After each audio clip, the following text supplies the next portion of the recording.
আসসালামু আলাইকুম সবাইকে। তো আবারও ভিডিওতে ফিরলাম। তো আজকে আমরা ভিডিওতে যেটা দেখব সেটা হচ্ছে React Native এ কিভাবে আমরা Flexbox এপ্লাই করতে পারি। Flexbox মূলত ওয়েব ডেভেলপমেন্টের যে CSS Flexbox এর যে টার্মটা আছে কাইন্ড অফ সিমিলার বাট একটু অন্যরকম বা জিনিসটা একটু চেঞ্জ আছে। তো এটাই আমরা কিভাবে React Native এ স্টাইলিং এর ক্ষেত্রে ব্যবহার করতে পারি সেটাই আমরা আজকে দেখব। তো ফ্লেক্স বোঝার জন্য আমরা যদি একটু ওয়েব ডেভেলপমেন্টের সাথে যদি একটু চিন্তা করি, তো ফ্লেক্স মূলত আমরা যদি এটা আমরা কখন করি? যখন আমার পাশাপাশি কিছু এলিমেন্টের দরকার হয়। লাইক আমাদের এই এক্সাম্পলে দেখতেছি যে এটা আমাদেরই আগের আগের কোড ৪ টা বক্স আমরা পাশাপাশি রাখতেছি। তো আমরা এখন চাচ্ছি যে আমরা যদি এমন হয় যে এই ৪ টা কার্ডকে আমরা পাশাপাশি বা এটা তো এখন ভার্টিক্যালি আছে, আমরা এটাকে পাশাপাশি যদি আনতে চাই, ফ্লেক্স করতে চাই, তখন আমরা এই ফ্লেক্স বক্সটা ব্যবহার করব। তো তার জন্য আমাদের কি করতে হবে?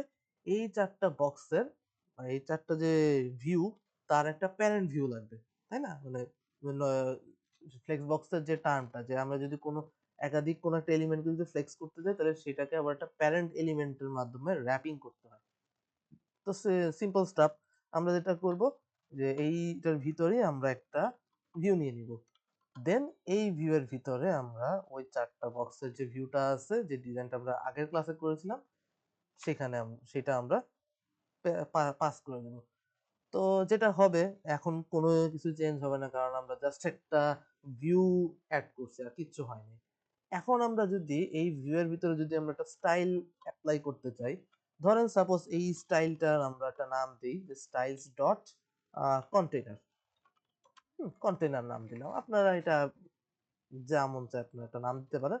প্র্যাকটিস করার জন্য অনেক কিছুই নাম দেওয়া যায়। তো আমরা যেটা করব, এই কন্টেইনারের ভিতরে আমি যদি এখন বলি ফ্লেক্স, এখন এটার ভ্যালু বাই ডিফল্ট ভ্যালু আমরা যেটা রাখবো সেটা হচ্ছে 1। হুম? আচ্ছা, এখানে আমি একটা কমা দিয়ে দিই।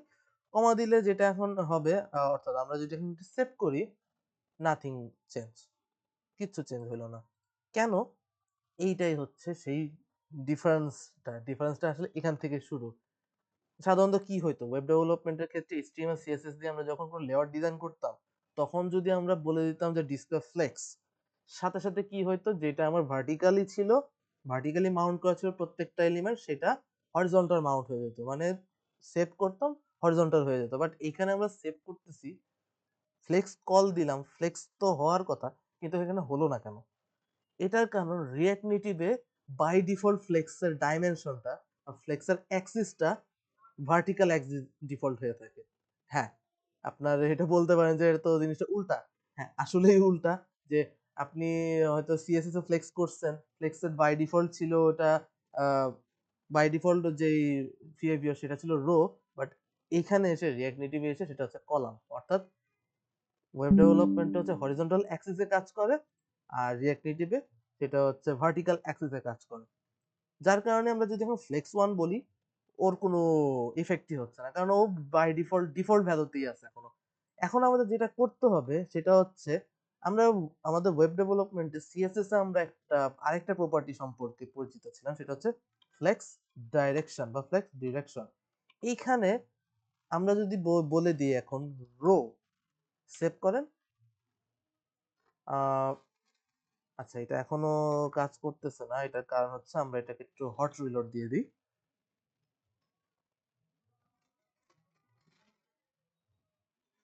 হট রিলোড দিলে আমরা এই আউটপুটটা আমরা দেখতে পাবো, আপনারা দেখতে পাবো। এটা আসলে হয় আসলে যে ক্যাশ ধরে রাখে। অনেকক্ষণ কোড না হলে বা আপনি অনেকক্ষণ ধরে কোড করতেছেন কিন্তু প্রিভিয়াস কোডের ক্যাশটা ধরে রাখে, যার কারণে আমাদের এই ইস্যুটা হয় অনেক সময় যে সেভ করলে কন্ট্রোল এস চাপ দিলেও কোড আপডেট হয়ে গেছে, কোড সেভ হয়ে গেছে কিন্তু আমার আউটপুটে কোনো রিফ্লেক্ট করছে না। এটা স্বাভাবিক, এটা অনেক সময় হয়। তো এটাকে আপনারা একটু মানিয়ে নিতে হবে যদি আপনি অ্যাপ ডেভেলপমেন্টের সেক্টরে আসেন। তো ওকে, কিছুক্ষণের মধ্যেই আমার এই আউটপুটটা চলে আসলো। হ্যাঁ, বলতে বলতে চলে আসছে। এখন দেখেন যে কি হয়ে গেল, যে আমার রেড গ্রিন ইয়েলোর কিছু অংশ দেখতেছি, আর আমাদের যে ব্লু বক্স বাবাজি ছিল সে তো গায়েবই হয়ে গেছে। এটার কারণ হচ্ছে আমাদের ডিভাইসের উইডথ। আমরা দেখেন এইখানে কি করছি, আমরা প্রত্যেকটা বক্সের সাইজ দিছিলাম 100 বাই 100, মানে উইথ 100 হাইট 100। এখন 100 বাই 100 সাইজ দেওয়াতে, আচ্ছা আমরা একটা কাজ করি, আমরা এখানকার যে মার্জিনটা ছিল মার্জিনটা অফ করে দিই, তাহলে আমরা অ্যাকচুয়াল সিনারিওটা এখন বুঝতে পারবো। দেখেন এখন কিন্তু আউটার আউটার পার্টে কোনো মার্জিন নেই। এখন আমরা দেখতেছি যে আমার রেড গ্রিন ইয়েলো পারফেক্টলি আমার ইউআইতে দেখা যাচ্ছে, বাট ব্লু এর কিছু অংশ আমরা দেখতে পাচ্ছি। এটার কারণ একটাই, সেটা হচ্ছে আমার ডিভাইসের যে সাইজ উইডথটা, সেটা আমার যে বক্সের যে 4টা বক্সের যে সাইজ সেটাকে ওভারল্যাপ করে বের হয়ে গেছে। হুম, তার কারণ এটা হচ্ছে আমাদের উইডথ। এখন আমরা যদি এমন করি যে আমরা এখানে উইডথটা যে নাম্বারে বলছিলাম, আমরা যদি এখানে বলে দিই যে ধরেন যে আমি একটা পার্সেন্টেজ ভ্যালু দিলাম যে 20% করে তুমি জায়গা নিবা, সেভ করেন। এখন আমরা দেখতেছি যে হ্যাঁ, কিছু চেঞ্জ হয়েছে বা আসছে। আচ্ছা আমি এটাকে একটু ব্যাক করি।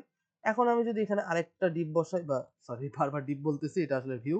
যদি আরেকবার যদি আরেকটা ভিউ নেই, তাহলে দেখেন এবার আমার সমপরিমাণ প্রত্যেকে, যেহেতু 20% করে আমি জায়গা দিয়েছিলাম, তাহলে 5টা ডিপ, 5 20 100, 100%-এর যে ক্যালকুলেশনটা সেই অনুযায়ী আমার স্ক্রিনের টোটাল উইডথটার মধ্যে সে স্ট্যাক হয়ে বসে গেছে, বা পাশাপাশি বসে গেছে, ফ্লেক্সটা হইছে এবার, পারফেক্টলি ফ্লেক্সটা হয়েছে। তো এটা কিভাবে হইলো? আমাদের প্রথমে যেটা করতে হবে, আমরা প্যারেন্ট এলিমেন্টকে ফ্লেক্স বলতে হবে, দেন ফ্লেক্স ডাইরেকশন বলতে হবে রো, যদি আমরা পাশাপাশি চাই। বাই ডিফল্ট এটা থাকে বাই ডিফল্ট এটা থাকে কলাম আকারে। এই যে কলাম আকারে, যদি আমি কলাম দিই, দেখেন ওই আগের ফরমেশনে চলে আসতেছে।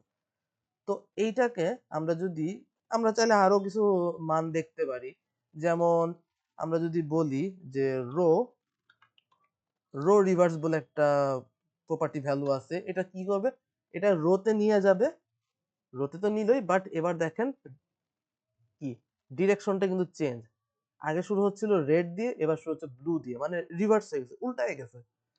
আমরা যদি আবার যদি একটু কলামে ফিরি,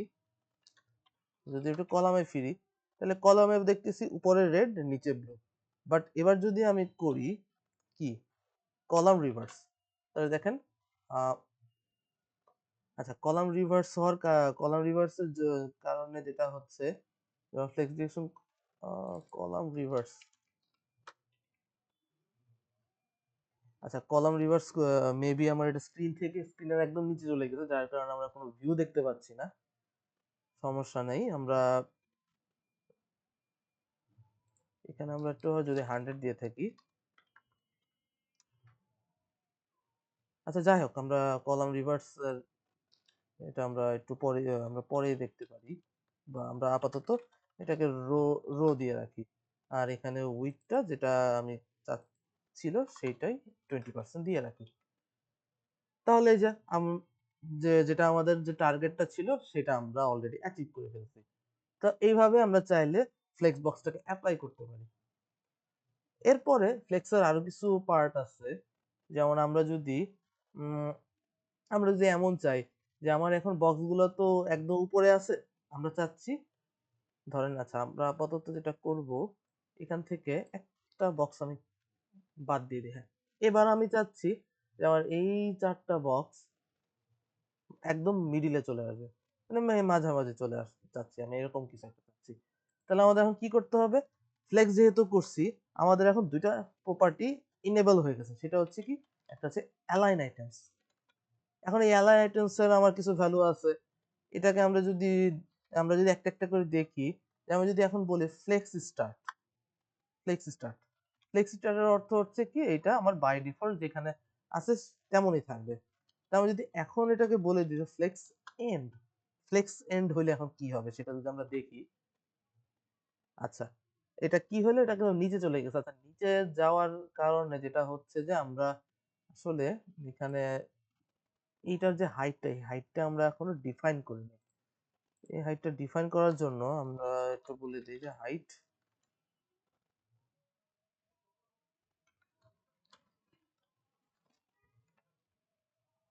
100%।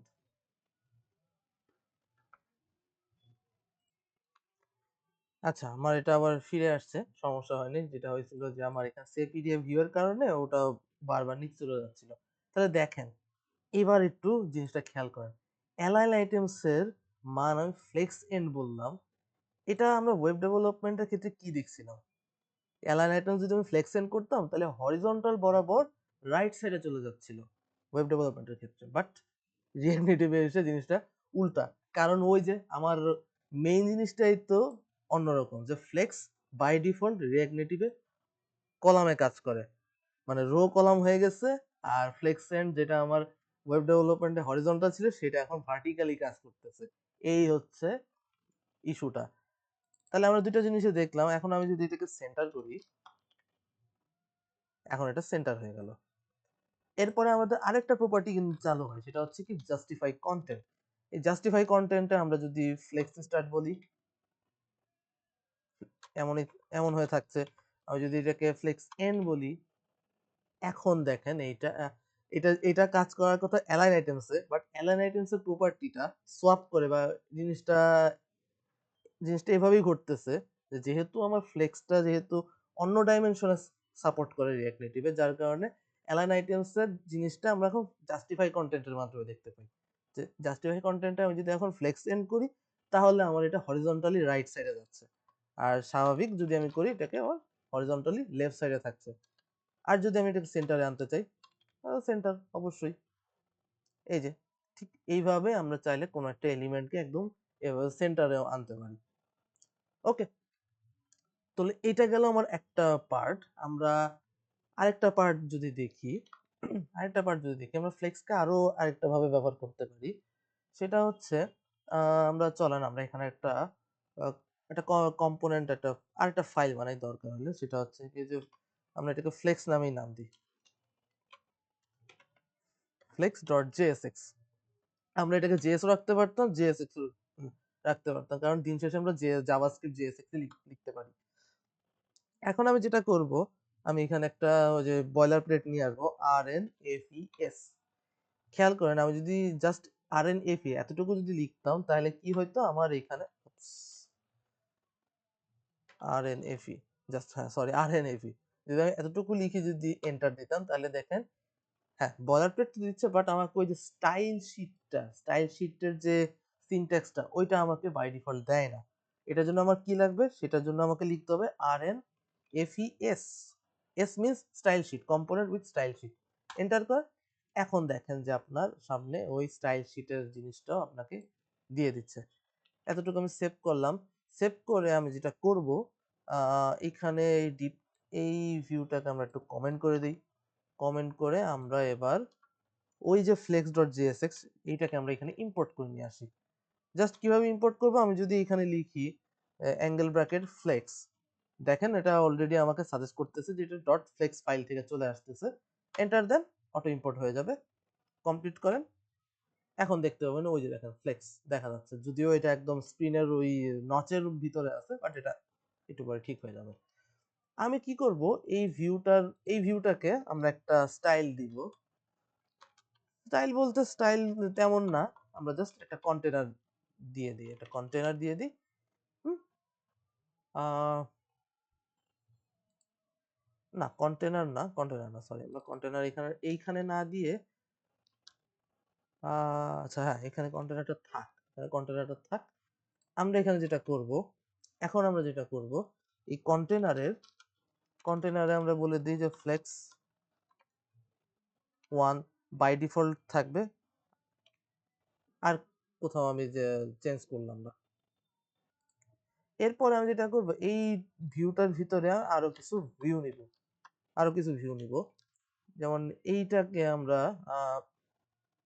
বলে দিতে পারি রেড, জাস্ট। আচ্ছা, এটাকে আমরা টেক্সটের মধ্যে নেই, টেক্সটের মধ্যে নিলে জিনিসটা বেটার হয়। এই হচ্ছে রেড, তারপরে হচ্ছে আরো দুটো নেই, GREEN গ্রিন, আর একটা হচ্ছে কি রেড গ্রিন ব্লু ব্লু। তাহলে আমাদের এখানে রেড গ্রিন ব্লু সবকিছু দেখা যাচ্ছে। এখন আমরা যেটা করব, এই ভিউটাকে আমরা একটা স্টাইল দিব। প্রথম যেটা রেড, সেটাকে আমরা এখানে আহ, চলেন আমরা আজকে এখানে আমরা স্টাইল লিখি ইনলাইন স্টাইলে আমি বলে দিব যে ফ্লেক্স, তুমি ফ্লেক্সে পাবা 1, ব্যাকগ্রাউন্ডে পাবা হচ্ছে কি ব্যাকগ্রাউন্ডের পাবো রেড, সেভ করেন। তাহলে এখন দেখতে পাচ্ছেন যে আমার ফ্লেক্স ওয়ান বলাতে পুরো স্ক্রিনের অংশটাই রেড হয়ে গেছে, বাট নিচের দিকে গ্রিন আর ব্লু হয়ে গেছে। হ্যাঁ, এখন আরেকটা চলেন আমরা এখন এই জিনিসটাকে আমরা এমন করতে পারি যে আমার তিনটা কার্ডকে সমপরিমাণ স্পেস দিব, মানে ফুল স্ক্রিনে থাকবে, বাট তিনটা কার্ড সমান পরিমাণ হাইটে সে লেভেল হয়ে থাকবে। তাহলে আমরা এটা করতে পারি, আমরা যেটা করতে পারি, আমরা সেকেন্ড যেটা আছে সেখানে আমরা বলে দিই স্টাইল। হুম, ফ্লেক্স, এখানেও আমি ফ্লেক্স বলে দিলাম 1, আর ব্যাকগ্রাউন্ড কালার বলে দিই, ব্যাকগ্রাউন্ড কালার বলে দিই কি, আমাদের এখানে ব্যাকগ্রাউন্ড কালার কি হবে, গ্রিন, সেভ করেন। এখন দেখেন রেড আর গ্রিন এখন হাফ হাফ পজিশনে আছে। তাহলে আমরা যদি এখন ব্লুটাকে সেম ভাবে কাজ করি, জাস্ট ব্যাকগ্রাউন্ড কালার যদি ব্লু করি আর যদি সেভ করি, এখন দেখেন রেড গ্রিন ব্লু তিনটা কার্ড বা তিনটা ভিউ সমান পরিমাণ সাইজে আছে। এভাবেই কিন্তু আমরা চাইলে বিভিন্ন ধরনের লেআউট ডিজাইন করতে পারবো।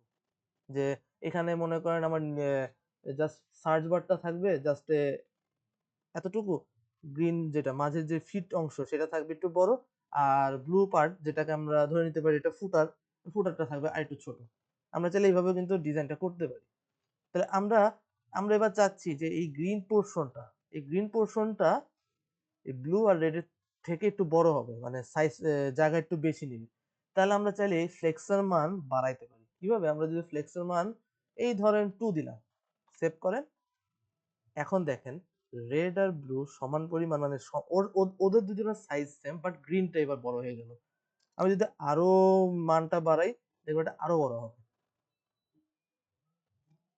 আমি যদি আরেকটু বড় দেই, আরেকটু মানটা বাড়াই, এটা আরো বড় হবে। এইভাবে করে ওর জায়গা ওর আমার ডিভাইসের, আমার যে স্মার্টফোনের যে সাইজটা আছে, হাইটটা আছে, সেটাকে সে ক্যালকুলেট করে সেভাবেই আমার ফ্লেক্সের সাইজটা দিচ্ছে। যেমন একে 1 পরিমাণ দেওয়া দিচ্ছে, একে হচ্ছে 4 পরিমাণ দিয়েছে, আর একে আবার 1 পরিমাণ দিচ্ছে। আমি যদি এই ব্লু পোরশনটা যদি আমি 1 এর রিপ্লেসে 2 করে দিই, তাহলে দেখবেন এটা আরেকটু বড় হয়ে গেল। ব্লুটা একটু বড় হয়ে গেল, গ্রিনটা একটু শ্রিঙ্ক হইলো, রেডটা আরেকটু শ্রিঙ্ক হয়ে গেল। কারণ কি, রেডের মান কিন্তু ছোট, রেডের ফ্লেক্সের মান কিন্তু ছোট। গ্রিনেরটা সবচেয়ে বড়, ব্লু এরটা তার থেকে আরেকটু ছোট, বাট রেডের থেকে বড়। হ্যাঁ, এইভাবে সে ক্যালকুলেট করতেছে। ক্যালকুলেটটা মূলত যেটা হচ্ছে দেখেন এখানে টোটাল কত, মানে নাম্বার গুলোকে যদি যোগ করি 1 4 5 প্লাস 2 7, তার মানে এই তিনটা এলিমেন্ট মিলে 7 ফ্লেক্সের মান আছে। এই 7 মানে 7টাকেই সে 1 4 2 এই অনুপাতে ডিস্ট্রিবিউট করে দিচ্ছে।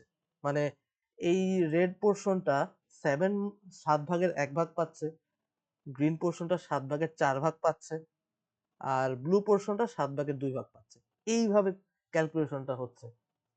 এই কারণে আমরা রিঅ্যাক্ট নেটিভে ফ্লেক্সের যে টার্মিনোলজিটা, ফ্লেক্সের যে ব্যাপারটা, সেটাকে আমরা একটু অন্যভাবে দেখতে পাচ্ছি। তো এই ফ্লেক্সের লেকচারটা এইখানেই আমি থামিয়ে দিলাম। তো পরবর্তীতে আমরা আরো টপিক নিয়ে আমরা হাজির হব। তো এতদিন পর্যন্ত সবাইকে ধন্যবাদ।